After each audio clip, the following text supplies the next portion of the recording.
Hello, welcome to law excellence. మనం యూపీఎస్సికి సంబంధించినటువంటి previous questions analyse చేస్తున్నాం.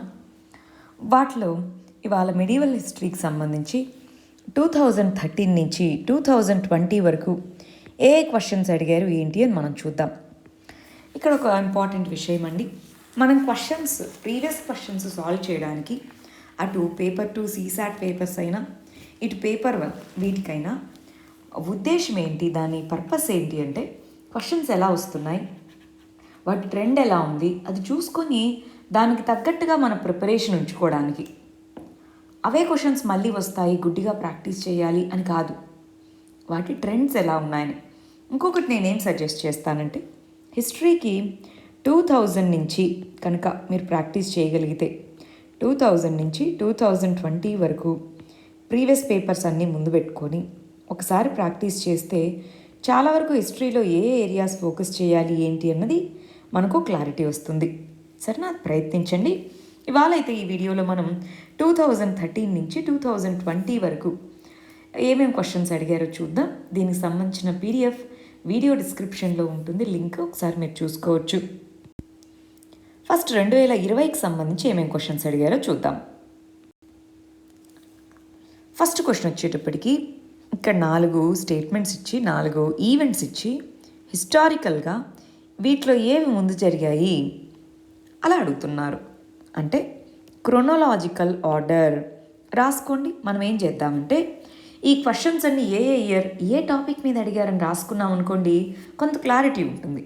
ఇప్పుడు ఇక్కడ వీటి గురించి రాసుకోవడం కాదు, క్వశ్చన్ ఇది క్రోనోలాజికల్ ఆర్డర్ అంటే ఏన్షియంట్ పీరియడ్లో ఏన్షియంట్ ఇండియాలో క్రోనలాజికల్ ఆర్డర్ గురించి ఈ క్వశ్చన్లో అడిగారు. రైట్, ఇక్కడ చూడండి. ప్రతిహారాస్ అనే వాళ్ళు కింగ్ భోజ మధ్యప్రదేశ్ ఆ ప్రాంతంలో వాళ్ళ పవర్లోకి రావడం, పల్లవ యొక్క పవర్ అనేది మహేంద్రవర్మన్ 1 ఆయన టైంలో ఎస్టాబ్లిష్ అవ్వడం, చోళా పవర్ ప్రాణాంతక 1 టైంలో ఎస్టాబ్లిష్ అవ్వడం, పాలా డైనాసిటీ గోపాల అనే వ్యక్తి ఫౌండ్ చేయడం. అంటే ఈ డైనాసిటీస్ అనేవి ఏమి ముందు ఫామ్ అయినాయి అని మనకు తెలియాలి. చూడండి, అంటే టైం పీరియడ్ మనకు తెలియాలి. క్రోనలాజికల్ ఆర్డర్ని ఇప్పుడు ఆన్సర్ చేయాలంటే టైం పీరియడ్ తెలియాలి. ఈ విధంగా మనం చూస్తే ముందు పల్లవులు, ఆ తర్వాత పాలా డైనాసిటీ, కొద్దిగా ప్యారలల్గా మనకి భోజ ప్రతిహారాస్, చోలాస్ పల్లవాస్ తర్వాత చోలాస్ వస్తారు. ఈ ఇయర్స్ మనకు తెలుసుంటే రఫ్లీ అంటే 1773 అలా 773 అలా కాకుండా 8th century are let's A mid of 8th century ఇలా మనకు రఫ్లీ ఐడియా ఉన్న ఈ క్వశ్చన్స్ని ఆన్సర్ చేయొచ్చు. ఇప్పుడు చూడండి, 2 అనేది ఫస్ట్ రావాలి. సో 2 అనే దాంట్లో ఏది ఉంది, ఏ ఉంది, సి ఉంది, రెండిట్లోనూ 2నే ఉంది. ఓకే, తర్వాత 4 అనేటటువంటిది వస్తుంది, ఆ తర్వాత 1, ఆ తర్వాత 3. అంటే లాస్ట్లో 3 రావాలి, ఫస్ట్లో 2 రావాలని అయితే కొంతవరకు ఐడియా ఉంటుంది, మధ్యలో ఉండేదే కొంత కన్ఫ్యూజన్ అనమాట. సో ఈ క్వశ్చన్ ఆన్సర్ చేయాలంటే క్రోనలాజికల్ ఆర్డర్ మీద మనకు క్లారిటీ ఉండాలి, అంతేనా. నెక్స్ట్ సెకండ్ క్వశ్చన్ చూడండి. హిస్టరీ రిలేటెడ్గా కుళ్యవప అని ద్రోణవప అని ఈ నేమ్స్ దేన్ని డినోట్ చేస్తాయి? మనకి ఎప్పుడూ కూడా అడ్మినిస్ట్రేషన్ అనేది ఇంపార్టెంట్. మనకి అర్లీ మిడివల్ పీరియడ్లో ఈ టర్మ్స్ అనేటటువంటివి ల్యాండ్ మెజర్మెంట్కి సంబంధించి డినోట్ చేస్తాయి. గుప్తా పీరియడ్లో వీటిని వాడారు. ఈవెన్ అర్లీ మిడివల్ పీరియడ్లో కూడా కుళ్యవప ద్రోణవప అనేవి మనకి ల్యాండ్ మెజర్మెంట్కి వాడే టర్మ్స్ అన్నమాట. రైట్, అందువల్ల ఆన్సర్ ఏ అవుతుంది. అంటే మనం ఏం చేయాలి, ఇది ల్యాండ్ అడ్మినిస్ట్రేషన్, అంతేనా. ఓకే, అడ్మినిస్ట్రేషన్ దాంట్లోనూ ల్యాండ్ అడ్మినిస్ట్రేషన్ రిలేటెడ్గా క్వశ్చన్ అడిగారు. ఓకే, అది కాకుండా దీన్ని టర్మినాలజీ బేస్డ్ క్వశ్చన్ అనొచ్చా? హిస్టరీలో టర్మినాలజీ బేస్డ్తో క్వశ్చన్స్ అడిగారు అని మనం చెప్పుకోవచ్చా? ఓకే, అలా రాసుకుందాం దీనికి. నెక్స్ట్ 2019కి సంబంధించిన క్వశ్చన్స్ ఏమడిగారో చూద్దాం. ఫస్ట్ ముఘల్ ఇండియాకి సంబంధించి జాగిర్దార్ జమీందార్ ఈ 2 పదాలు ఉన్నాయి కదా, వాటి మధ్య తేడాలు ఏంటి అని అడుగుతున్నారు. జాగిర్దార్స్ అనేవాళ్ళు ల్యాండ్ అసైన్మెంట్స్ వాళ్ళకి జ్యుడిషియల్ పోలీస్ ఫంక్షన్స్ వాళ్ళు చేయడం వల్ల వాళ్ళకి ఆ ల్యాండ్ హోల్డర్స్ వాళ్ళకి ఇచ్చారు. జమీందార్స్కి రెవెన్యూ రైట్స్ అనేటటువంటివి ఏ విధమైన ఆబ్లిగేషన్ లేదు, రెవెన్యూ కలెక్షన్ తప్ప ఇంక వాళ్ళకి ఏ విధమైన ఆబ్లిగేషన్ లేదు అంటున్నారు. రెండవది ల్యాండ్ అసైన్మెంట్స్ జాగీర్దార్కి ఇచ్చేటటువంటి హెరిడిటరీ, అది రెవెన్యూ రైట్స్ జమీందార్స్కి ఇచ్చేటటువంటి నాట్ హెరిడిటరీ అంటున్నారు. ఇక్కడ వీటిలో ఏది కరెక్టో చెప్పాలి. జాగీర్దార్స్ అనేటటువంటి వాళ్ళకి ల్యాండ్ ఇచ్చేవాళ్ళు రెవెన్యూ కలెక్షన్ చేసినందుకు కాను. కానీ జమీందార్స్ అనేవాళ్ళు లోకల్స్, వాళ్ళు అక్కడ జ్యుడిషియల్ పోలీస్ ఫంక్షన్స్ వాళ్ళు నిర్వహించేవాళ్ళు. సో రివర్స్ స్టేట్మెంట్స్ అంటారు. అంటే ఇలా కంపారిజన్ అడిగినప్పుడు రెండు విషయాలు గుర్తుపెట్టుకోవాలి.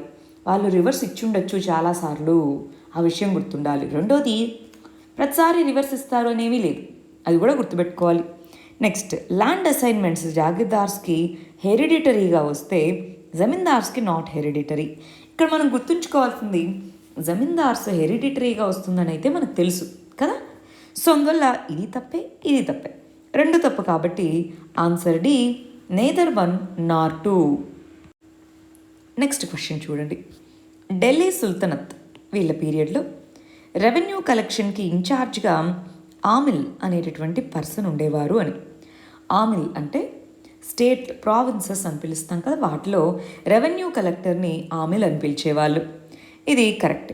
ఇక్తా సిస్టమ్ అనేటటువంటిది సుల్తనత్ పీరియడ్లో ఫాలో అయ్యారు. అది ఇండిజినస్ ఇన్స్టిట్యూషన్ అంటున్నారు. అది ఇండిజినస్ కాదు, ఇక్కడ లోకల్ సిస్టమ్ కాదు. ఇక్తా అనేటటువంటిది మన ఫారిన్ ఎలిమెంట్ అనేటటువంటి దాంట్లో ఉంది. ఇక్తా సిస్టమ్, జాగిర్ సిస్టమ్ ఇవి మన ఇండిజినస్ సిస్టమ్స్ కావు. సో ఇది తీసేయండి. మూడోది మీర్ బక్షి అనేటటువంటి ఆఫీస్ అనేది ఖిల్జీ టైంలో వచ్చింది అన్నారు. కానీ మీర్ బక్షి అనేటటువంటిది అక్బర్ టైంలో వస్తుంది. సో ఈ స్టేట్మెంట్ కూడా తప్పే. అప్పుడు ఆన్సర్ ఏమవుతుంది? ఏ, వన్ ఓన్లీ. ఇప్పుడు చూడండి, ఇది కూడా మళ్ళీ అడ్మినిస్ట్రేషన్ అన్న మిడీవల్ పీరియడ్లో అడ్మినిస్ట్రేషన్కి సంబంధించి క్వశ్చన్ అడుగుతున్నారు. అడ్మినిస్ట్రేషన్ రిలేటెడ్ ఆస్పెక్ట్స్ మీదే మనం ఎక్కువ ఫోకస్ చేయాలి. పొలిటికల్ ఆస్పెక్ట్స్ కంటే కూడా మనం ఇంకా క్వశ్చన్స్ చూసే కొద్దీ మీకు ఆ క్లారిటీ ఇంకా పెరుగుతూ వస్తుంది. నెక్స్ట్ చూడండి, సెయింట్ నింబార్కా. ఈయన అక్బర్కి కాంటెంపరీ అని చెప్తున్నారు. సంత్ కబీర్, షైక్ అహ్మద్ సిర్హిందీ ఈయనకి కాంటెంపరీ. మన సంత్ కబీర్, షైక్ అహ్మద్ సిరిందరీ ఈయన స్పీచెస్ వీటి ద్వారా ఇన్ఫ్లుయెన్స్ అయ్యారంటున్నారు. వీటిలో ఏది కరెక్ట్? నింబార్కా ఏమో 13th century, అక్బర్ ఏమో 15th and 16th century. So ఎలాగ కాంటెంపరీ అవుతారు? కాదు. అంటే భక్తి సూఫీ మూమెంట్స్ దాంట్లో ఉండేటటువంటి ఇంపార్టెంట్ ప్రొపోనెంట్స్ కనుక మనకు తెలిస్తే, వాళ్ళ యొక్క టైం పీరియడ్స్, వాళ్ళు ఏ ఏరియాలో ఉండేవాళ్ళు, ఇవి మనకు తెలిస్తే ఈ క్వశ్చన్ ఆన్సర్ చేయొచ్చు. సూఫీ సెయింట్, కానీ ఇతను కబీర్ తర్వాత వచ్చారు, కబీరే ముందు. సో ఎలా ఇన్ఫ్లుయెన్స్ అవుతారు? కాదు. సో ఇది కూడా కరెక్ట్ కాదు. అందువల్ల answer neither one nor two. గమనిస్తున్నారా? ఇక్కడ కూడా క్రోనలాజికల్ ఈ ఈవెంట్ గురించి మనకు తెలియాలి. భక్తి సూఫీ మూమెంట్ గురించి తెలిసి క్రోనాలజీ ఐడియా ఉంటేనే ఈ క్వశ్చన్కి మనం కరెక్ట్గా ఆన్సర్ చేయగలం. నెక్స్ట్, ముఘల్ ఎంపరర్స్లో ఎవరు పెయింటింగ్ అనేటటువంటి దాన్ని ఇల్లుస్ట్రేటెడ్ మ్యానుస్క్రిప్ట్స్ నుంచి ఆల్బమ్, ఇండివిజువల్ పోర్ట్రేట్ ఈ మోడల్లోకి మార్చారు? ఇక్కడ మనకు తెలియాల్సింది ఏంటంటే, ఆల్బమ్, ఇండివిజువల్ పోర్ట్రేట్ అనేటటువంటివి యూరోపియన్ పెయింటింగ్ స్టైల్స్. ఇక్కడ చెప్పిన వాళ్ళలో ఎవరికి యూరోపియన్ స్టైల్తో లింక్ అనేటటువంటిది ఉండొచ్చు? హుమయూన్కా, అక్బర్కా, జహంగీర్కా, షాజహాన్కా? జహంగీర్ కోర్టులోనే మరి ఈస్ట్ ఇండియా కంపెనీకి ఫర్మాన్ అనేటటువంటిది ఇవ్వడం కానీ ఇవన్నీ కూడా. అంటే జహంగీర్ యూరోపియన్ స్టైల్తో ఇన్ఫ్లుయెన్స్ అయ్యారు. దానివల్ల పెయింటింగ్ అనేటటువంటిది ఈ విధంగా పోర్ట్రైట్ ఫామ్కి మారడం జరిగింది. సో ఆన్సర్ సి అవుతుంది. నెక్స్ట్ 2018కి సంబంధించిన క్వశ్చన్స్ చూద్దాం. ఫస్ట్, మిడివల్ పీరియడ్లో కల్చర్కి సంబంధించి బులంద్ దర్వాజా, కంఖా, ఫతేపూర్ సిక్రీ అనేటటువంటి ప్లేస్లో ఉండేటటువంటి వీటిలో వైట్ మార్బుల్ని యూజ్ చేశారు. వైట్ మార్బుల్ ఒకటే కాదు, రెడ్ మార్బుల్ కూడా యూజ్ చేశారు. రెడ్ శాండ్ స్టోను, మార్బుల్ రెండింటినీ యూజ్ చేశారనమాట దీంట్లో. కానీ వాళ్ళు ఓన్లీ అని ఇవ్వలేదు కదా. సరే, ఇది కరెక్ట్. రెండోది, రెడ్ శాండ్ స్టోన్, మార్బుల్ అనేవి బారా ఇమాంబరా మరియు రూమీ దర్వాజా వీటిలో వాడారు అంటున్నారు. లక్నో, మనం గమనించాల్సిన విషయం ఏంటంటే, ముఘల్స్ వాళ్ళ యొక్క స్టైల్కి లక్నో స్టైల్కి డిఫరెన్స్ ఉంది. లక్నో స్టైల్ కొద్దిగా నవాబీ స్టైల్, లక్నో నవాబ్స్ అంటారు, వాళ్ళ style different, Mughal style different అన్నమాట. సో ఇక్కడ రెడ్ శాండ్ స్టోన్ మార్బుల్ అనేవి ముఘల్ స్టైల్ ఎక్కువ, కానీ ఇక్కడ ఇటుకలు సున్నం దీంతో నిర్మించారు వీటిని. సో ఇది కరెక్ట్ కాదు, ఒకటోది మాత్రమే కరెక్ట్, కాబట్టి ఆన్సర్ ఏ అవుతుంది. ఇక్కడ ఒకసారి చూడండి, ఇది బులంద్ దర్వాజా, దీన్ని కట్టింది రెడ్ శాండ్ స్టోన్తోనే, కానీ దీని డెకరేషన్లో అక్కడ వైట్ మార్బుల్ని యూజ్ చేశారు. ఇది ఇమాంబరా అన్నమాట, లక్నో. దీంట్లో మనకి మార్బుల్ని కాదు, ఇటుక సున్నం లైమ్ స్టోన్ దీన్ని వాడారనమాట. నెక్స్ట్ 2017కి సంబంధించిన క్వశ్చన్స్ చూద్దాం. కాకతీయ కింగ్డమ్కి సంబంధించి ఇంపార్టెంట్ సీ పోర్ట్ ఏంటి అన్నారు. కాకినాడ, మోటుపల్లి, మచిలీపట్నం, నెల్లూరు అన్నారు. మోటుపల్లి మనకి మార్కో పోలో అనేటటువంటి ఇటాలియన్ ట్రావెలర్ కూడా రాణి రుద్రమదేవి టైంలో, కాకతీయ పీరియడ్ అప్పుడు రుద్రమదేవి టైంలో విజిట్ చేయడం జరిగింది. ఆయన ట్రావెలాగ్లో కూడా కాకతీయుల యొక్క పీరియడ్లో మోటుపల్లి అనే పోర్ట్ చాలా ఫేమస్ పోర్ట్ అన్నట్టుగా డిస్క్రైబ్ చేయడం జరిగింది. సో కాకతీయ కింగ్డమ్కి ఇంపార్టెంట్ సీ పోర్ట్ కృష్ణా జిల్లాకు సంబంధించినటువంటి మోటుపల్లి. నెక్స్ట్ 2016కి సంబంధించిన క్వశ్చన్స్. కృష్ణదేవరాయ పీరియడ్లో విజయనగర కింగ్డమ్కి సంబంధించి 2 స్టేట్మెంట్స్ ఇచ్చి ఏది కరెక్టో చెప్పమన్నారు. ట్యాక్స్ రేట్ అనేటటువంటిది క్వాలిటీ ఆఫ్ ల్యాండ్ మీద డిపెండ్ అయ్యి ఉంటుంది. ల్యాండ్ని వివిధ భాగాలుగా, అంటే బాగా వర్షం వచ్చేటటువంటి ప్రదేశాలు, ఇట్లా మేజర్ టైప్స్గా కేటగరైజ్ చేసి ఒక్కొక్క దానికి ఒక్కొక్క టైప్ ఆఫ్ ట్యాక్స్ విధించేవాళ్ళు, కరెక్టే. ప్రైవేట్ ఓనర్స్ కూడా ఇండస్ట్రీ ట్యాక్స్ పే చేసేవాళ్ళు, ఎస్ ఇది కూడా కరెక్టే. 2 కరెక్టే కాబట్టి ఆన్సర్ సి. ఇక్కడ చూడాలి, రెవెన్యూ అడ్మినిస్ట్రేషన్ మీద క్వశ్చన్ అడుగుతున్నారు, గమనిస్తున్నారా? అడ్మినిస్ట్రేటివ్ ఆస్పెక్ట్స్ మీదే క్వశ్చన్స్ అనేటటువంటివి అడుగుతున్నారు. Either military administration, revenue administration, దాంట్లో ల్యాండ్ అడ్మినిస్ట్రేషన్ అనేది వస్తుంది రెవెన్యూలోనే. ఇలాంటి వీటి మీద ఎక్కువ క్వశ్చన్స్ వస్తున్నాయి మిడివల్ పీరియడ్ నుంచి. నెక్స్ట్ బంజారాస్ అనేటటువంటి కమ్యూనిటీ మిడివల్ పీరియడ్లో జనరల్గా ఎవరు దేనికి ఫేమస్ అని అడుగుతున్నారు. ట్రేడర్స్, బంజారాస్ అనే వాళ్ళు ట్రేడర్స్. మనకు అల్లావుద్దీన్ ఖిల్జీ మార్కెట్ రిఫార్మ్స్ అన్న చాప్టర్ చదివినప్పుడు మరి రెగ్యులర్గా మార్కెట్కి వివిధ రకాల గూడ్స్ దాన్ని సప్లై చేయాలి అన్నప్పుడు బంజారాస్ వాళ్ళు సప్లై చేసేవాళ్ళు అన్నట్టుగా మనం చదువుకుంటాం ఎన్సీఆర్టీలో వీటిలో కూడా. సో మార్కెట్ రిఫార్మ్స్ అన్నటువంటి కంటెక్స్లో ఈ పర్టికులర్ ట్రైబ్ గురించి వస్తుంది. ట్రేడర్స్, నొమాడిక్ ట్రైబ్స్ అన్నమాట, ట్రేడ్ చేస్తూ ఉంటారు. నెక్స్ట్ 2015కి సంబంధించిన క్వశ్చన్స్ చూద్దాం. ఫస్ట్, మిడివల్ పీరియడ్లో అప్పుడున్నటువంటి పేర్లు ఇప్పుడు ఏ ప్రాంతంలో ఉన్నాయంటున్నారు. చంపాక అంటే చంపా అని కూడా పిలుస్తాం. చంపా అనేది హిమాచల్ ప్రదేశ్కి సంబంధించినటువంటిది, సెంట్రల్ ఇండియా కాదు. సో తీసేయండి. దూరుగుర ఇది జమ్మూ అండ్ కాశ్మీర్ అంటాం, కరెక్టే. కులుతా దీన్నే కులు అని కూడా పిలుస్తాం, కులు మనాలి అంటామా, ఇది కూడా హిమాచల్ ప్రదేశ్ ప్రాంతం. సో మలబార్ అంటే మన కేరళ అక్కడ. సో ఇది కాదు, తీసేయండి. సో ఏది కరెక్ట్ అవుతుంది? B, 2 only. సో మిడివల్ పీరియడ్లో అప్పుడున్నటువంటి రాజ్యాలు ఇవి. ఇంకొకటి చెప్పమంటారా? ఇవన్నీ ఎక్కడ ఉంటాయండి, ఎక్కడి నుంచి చదువుకోవాలని క్వశ్చన్ వస్తుంది. మనం ప్రతి క్వశ్చన్కి కంపల్సరీగా ఆన్సర్ తెలియాలి అని ఏమీ ఉండదు. ఎస్పెషల్గా హిస్టరీలో కొన్ని క్వశ్చన్స్కి మనకి తెలియకపోవచ్చు, అందరికీ తెలియకపోవచ్చు. ఆ విషయం మీరు యాక్సెప్ట్ చేయాలి. చాలామంది అడుగుతూ ఉన్న క్వశ్చన్, ఇవన్నీ కూడా మాకు బుక్లో ఉండట్లేదు, ఏం చేయాలి? ప్రతి సంవత్సరం 1-2 అలా వస్తాయండి మన బుక్స్లో, నార్మల్ బుక్స్లో కనిపించకుండా వేరే ఆప్షనల్స్ అట్లా డెప్త్లో బాగా చదివిన వాళ్ళకి తెలిసేలాంటివి. కానీ దానికోసం అని చెప్పి ఎక్కువ బుక్స్ హిస్టరీకి మాత్రమే చదువుతూ వెళ్తే టైం బెటర్గా మనం మేనేజ్ చేసుకోలేం. అందుకని అలాంటి వాటిని అవి ఉంటాయని యాక్సెప్ట్ చేసుకోవడమే. నెక్స్ట్ బాబర్ ఇండియాలోకి ఎంటర్ అయ్యేటటువంటి అరైవల్ అనేది దేనికి దారితీసింది అంటున్నారు. ఇలాంటి క్వశ్చన్స్ మనకి ఇంపార్టెంట్ అండి. ఫర్ ఎగ్జాంపుల్, మనకి నందా డైనాసిటీ పోయి మగధా కింగ్డమ్కి మౌర్యాస్ అనే వాళ్ళు వచ్చేటప్పుడు గ్రీక్ ఇన్ఫ్లుయెన్స్ వచ్చింది. అలాగా ఒక్కొక్క పీరియడ్లో ఫారిన్ ఇన్ఫ్లుయెన్సెస్ ఏ విధంగా వచ్చాయి, దానివల్ల కల్చరల్గా మెటీరియల్గా ఏమేమి చేంజెస్ వచ్చాయన్నది ఆ పాయింట్ ఆఫ్ వ్యూ నుంచి క్వశ్చన్స్ చదువుకోవడం ఇంపార్టెంట్. ఆ కంటెక్స్లో మరి బాబర్ రావడంతో ఏం జరిగింది? గన్ పౌడర్ని ఇండియన్ సబ్ కాంటినెంట్లోకి ఇంట్రడ్యూస్ చేయడం. ఆల్రెడీ ఇండియన్ సబ్ కాంటినెంట్లో western side Mongols China, Mongols వీళ్ళ దగ్గర ఆ గన్ పౌడర్ టెక్నాలజీ ఉన్నింది. అది వాళ్ళు ఇంట్రడ్యూస్ చేస్తున్నారు బాబర్ రాకముందే. కానీ వీళ్ళు ఎక్కువగా వాడారు.